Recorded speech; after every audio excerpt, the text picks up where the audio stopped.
guys, kembali lagi bersama Livasi dan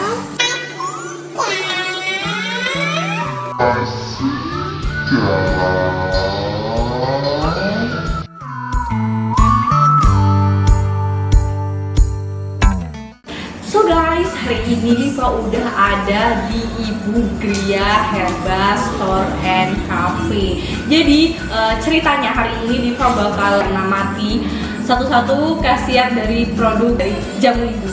Jadi Liva bakal mengajak Bapak Ferry untuk menjelaskan khasiat dari jamu ibu itu sendiri. Dan ya mungkin bakal cerita sedikit tentang sejarah bagaimana terciptanya dan adanya si jamu ibu ini, guys. Yang ada di depan kalian ini, karena kita ada di store dan kafenya jamu ibu, jadi ini jamu. Kalian nggak tahu kan kalau ini jamu.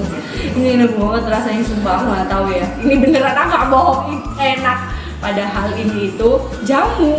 Kalau misalkan kalian disuruh minum jamu pasti ogah-ogahan, karena hari ini Liva minum jamu yang katanya gak enak, tapi kenyataannya enak dan tampilannya bener-bener kita kayak di cafe gitu loh guys. Ada cherry-nya, warnanya juga lucu, bagus banget lah pokoknya, dan rasanya itu juga enak banget. Ini aku nggak peres, nggak bohong, beneran. Cus, langsung aja tungguin Liva untuk ngobrol sama Pak Ferry membahas tentang bagaimana sejarah berdirinya si jamu ini. Oke?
Pak Ferry, maaf mengganggu waktunya. Ini kita nggak bisa salaman nih Pak, karena ada corona gini. Ya gini aja. Ini Pak, untuk hari ini Pak Ferry siap menemani saya untuk bercerita tentang masalah jamu ya Pak ya. Liva di sini sedikit mengulik tentang jamu ibu Herbabar ini.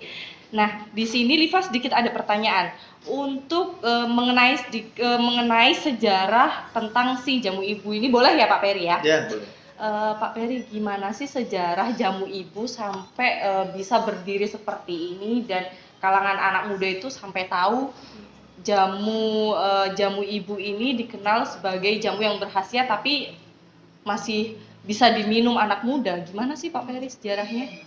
Ya, jadi jamu ibu itu didirikan tahun 1910. Nah, jamu ibu ini jamu asal Surabaya ya. Jadi asli Surabaya. Oh, asli jadi Surabaya. Kita didirikan awal pertama itu di Jalan Ngaglik. Ngaglik tahu ya? Iya, tahu. Nomor 3 sampai 5 Surabaya. Okay. Nah, itu didirikan oleh 2 orang wanita, yang terdiri atas seorang ibu dan anaknya.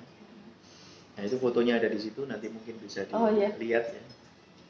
Nah, awalnya hanya industri rumah tangga. Jadi 2 wanita ini, ibu dan anak ini punya toko kecil ya, di depan rumahnya, itu yang jualan tembakau dan jamu. Oh iya. Lalu mereka mulai berpikir bahwa mau membesarkan usahanya ini sebagai industri rumah tangga. Jadi mulai meng-hire tenaga kerja baru dan sebagainya untuk mengembangkan jamu ibu. Nah, puncaknya pada tahun 30-an Pak ya. Itu ada pandemi batuk. Jadi mungkin kayak sekarang ya. Kalau sekarang kan pandemi corona ya. Iya. Ini pandemi batuk tapi yang sifatnya lokal. Jadi lokal di Surabaya, dan pada saat itu dicoba pakai jamu ibu dan sembuh semua. Nah sejak itu jamu ibu menjadi viral ya di Surabaya. Akhirnya mulai berkembang. Nah tahun 70-an itu kita berganti nama dari nama Belanda yang dulunya jamu Semikalem Handel Ibu Cap Dua Nyonya. Itu menjadi PT Jamu Ibu Jaya, itu tahun 73. Nah, tahun 80-an kita mulai pindah ke Trosobo. Jadi pabriknya yang dulu awalnya di belakang tokonya itu dipindah ke Trosobo. Nah, itu memasuki generasi kedua akhir. Lalu generasi ketiga itu mulai mengembangkan jamu yang berbentuk kapsul ekstrak. Jadi generasi ketiga ini mulai berpikir bahwa kalau jamu itu hanya berbentuk saset, seduh dan rasanya masih pahit, maka jamu itu tidak akan bisa diterima di outlet yang lebih modern. Contohnya kayak apotek atau obat, lalu drugstore di supermarket dan sebagainya. Nah, akhirnya dirubah menjadi kapsul ekstrak modern. Desainnya juga dirubah, brandingnya dirubah, akhirnya kita bisa masuk di apotek toko obat. Nah, produk pertama kali kita kapsul ekstrak modern tahun 98 itu Kurmino. Iya, Kurmino itu kapsul ekstrak temulawak. Nanti saya tunjukkan contoh-contohnya. Nah, setelah itu kita masuk ke generasi keempat. Nah, generasi keempat ini proyek kita adalah meregenerasi konsumen. Karena apa? Generasi keempat ini berpikir bahwa kalau jamu itu hanya dipersepsi sebagai satu produk yang dalam tanda petik serius, maka pasar jamu tidak akan bisa gede dan jamu tidak akan bisa diterima oleh anak-anak milenial. Iya, benar. Maka generasi keempat ini berusaha memasukkan jamu, merubah persepsi anak-anak milenial supaya jamu itu bisa diterima sebagai salah satu produk yang lifestyle di kalangan anak muda. Nah, kalau kita mau merubah produk menjadi masuk ke lifestyle untuk anak-anak muda, otomatis harus disesuaikan dengan target market yang baru semua. Mulai dari produk, ya, lalu tempat menjualnya, lalu cara kita berkomunikasi dan sebagainya kita berubah. Bukan berarti produk yang serbuk sama yang kapsul ekstrak ditinggalkan, enggak. Jadi kita mengembangkan kategori baru. Nah, itu kita coba bikin macam booth gitu ya, counter jamu di tempat-tempat di mana anak-anak milenial itu berada. Nah, counter pertama kita namanya Ibu Herbal Bar. Ini? Bukan yang ini. Kalau ini kan konsepnya kafe ya. Iya. Kalau ini namanya Ibu Gria Herba. Itu konsepnya kan kafe. Nah, kalau yang itu konsepnya cuma booth gitu ya, booth kecil gitu. Booth kecil yang ada di mall, ada di food court dan sebagainya. Outlet pertama kita ada di Basuki Rahmat. Di situ kan dulu ada Pujasera gede ya. Sekarang tutup ya. Nah, sekarang kita udah berkembang ya. Jadi waktu outlet pertama itu kita mulai modif jamu itu supaya rasanya enak. Jadi waktu itu yang kita jual itu temulawak ya, kunyit asem, rosella, sama jahe. Jadi hanya beberapa menu yang kita olah, kita campur buah, kita campur sayur dan sebagainya menjadi menu-menu yang baru. Dan itu ternyata disukai oleh anak-anak milenial. Jadi penerimanya positif ya. Dan akhirnya dari situ mereka akhirnya tahu bahwa jamu ibu itu ternyata jamu yang sudah berdiri tahun 1910. Yang usianya kalau tahun ini kita sudah 110 tahun. 10 tahun. Lalu ternyata produknya banyak, hampir 200 item punya kita. Ternyata ada produk-produk yang masih lama, yang diseduh rasanya pahit dan sebagainya. Ada kapsul modern. Dan yang terakhir yang kita kembangkan adalah Ibu Natural Drinks. Jadi Ibu Natural Drinks itu berbentuk saset, granul berbentuk saset. Jadi itu adalah ekstrak jamu yang diikat sama gula asli. Jadi nomor izinnya juga masih pakai Badan POM. Ya. Jadi kita bisa ngeklaim, misalkan temulawak untuk menyehatkan hati dan meningkatkan daya tahan tubuh. Kita bisa ngeklaim itu. Kalau produk lain yang ada yang jahe temulawak tapi nomornya masih MD atau minuman dalam negeri, itu dia tidak bisa ngeklaim. Saya baru tahu, Pak. Nah, itu kayak gitu ya. Jadi punya kita ada khasiatnya. Makanya kenapa pakai nomor izinnya Badan POM. Nah, setelah ada produk itu, kita mulai bisa masuk ke outlet supermarket, minimarket, lalu general trade ya. Jadi toko-toko kelontong dan sebagainya bisa menerima itu. Otomatis kategori produknya bertambah, kategori outletnya bertambah, ujung-ujungnya di omsetnya bertambah. Iya. Kalau kita tidak melakukan development itu, mungkin ya produk kita masih di toko obat, toko jamu dan apotek saja. Jadi generasi keempat ini yang menurut saya idenya bagus ya. Jadi dia berusaha merubah jamu itu supaya bisa diterima oleh anak-anak muda. Dengan merubah cara menjualnya, lalu cara mengkomunikasikannya, dia rubah semua. Makanya kenapa sekarang Ibu Herbal Bar itu ada juga di kampus. Tapi sekarang kampus kena pandemi ini tutup semua ya. Kampus aja libur kan, Pak. Terus kita ada di rumah sakit. Rumah sakit kita kalau di Surabaya ini kita ada di Rumah Sakit UNER, Rumah Sakit Dr. Sutomo, lalu Rumah Sakit Sidoarjo, sama di Malang, saya keluar. Itu kita ada. Lalu kita juga ada di beberapa mall ya, di Surabaya, juga di Jakarta kita ada, di Medan, Bali, dan Sidoarjo. Itu untuk yang mall ya, Pak? Ya, yang mall. Jadi kita mulai berkembang. Sekarang total outlet kita 30-an ya. Cuman sekarang yang buka masih nggak sampai 10 nih, kena kondisi seperti ini. Nah, ini kita mau kembangkan lagi baru konsepnya, jadi tetap kita ada di tempat-tempat keramaian. Karena sekarang ini yang Ibu Natural Drinks itu ternyata nggak hanya milenial gitu. Ternyata banyak juga orang-orang yang pengen menikmati jamu dengan cara yang lebih enak gitu. Nah, jadi konsepnya sebenarnya seperti kopi jamu. Kopi mungkin kalau mungkin 20 tahun yang lalu kita minum kopi dibully sama teman-teman.